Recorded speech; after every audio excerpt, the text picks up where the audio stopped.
Assalamu алейкум жалпыңыздарга. Эч катуу бул оору эмес, бирок мындан жабыркагандар өтө көп. Андыктан сиздерге 4 сунуш айтмакчымын бүгүн. Аларды аткарып туруу аркылуу балким көйгөйдөн толугу менен арылып кете аласыз. Биринчиси, эртең менен ойгонор замат дароо жарым стакан суу ичип алыш керек. Андан соң биринчи кыла турган ишиңиз ажатканага баруу болсун. Каалоо болсо дагы, болбосо дагы 1 айда 30 жолу. Организм кичинекей өзгөрүүнү дагы тез эле байкайт жана ошол нерсеге ылайыкташканы аракет кылат. Анан суу жөнүндө жылуу болуш керекпи же муздак болуш керекпи? Негизи айырмасы деле жок. Ким муздак иче алса муздак деле жакшы, болбосо жылуу деп ичиңиздер.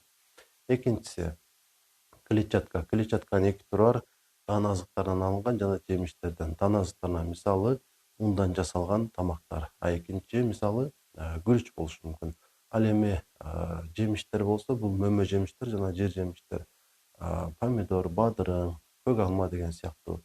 Сиз биринчи эмес экинчи түрдөгү жемиштерге көбүрөөк басым жасаңыз. Ошондо эч катуу көйгөйү жакшыраак жоюлат. Ал эми биринчи түрдөгү клетчаткаларды мүмкүн болушунча азыраак колдонгон дагы сиз үчүн пайдалуураак болот. Үчүнчү сунушум болсо өттү жакшыраак иштетиш керек.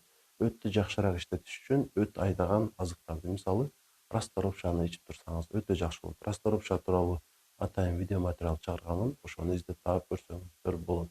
Төртүнчүсү болсо, албетте бул туура тамактануу. Туура тамактанууга көп нерсе кирет. Мен сиздерге эң маанилүүсүн айтып коеюн. Албетте бир олтурганда тое жеп, анан дагы кошумча жебеш керек.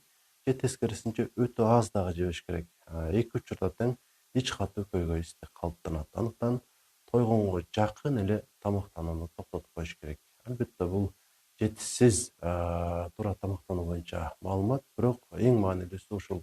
Ушуну аткаруу аркылуу деле сөзсүз түрдө оң натыйжага жетсеңиз болот. Андан сырткары өтө көп убакыт ачка жүрбөш керек и тез тамак жей бербеш керек. Мисалы, бир күндө 3 жолу тамактануу бул эң ылайыктуу. Болбосо кээде 2 жолу тамак жеген деле жетиштүү. Негизи 2ден 4 жолуга чейин болгону жакшы. 4 жолудан ашпасын, 2 жолудан аз болуп калбасын. Анан негизинен ушул сунуштар, ушуларды аткаруу аркылуу сөзсүз түрдө жакшы натыйжага жетесиздер. Маалымат сиз үчүн кызыктуу, пайдалуу болгон болсо сөзсүз түрдө лайк басып, анан башкалар менен деле бөлүшүп коюуну унутпаңыз.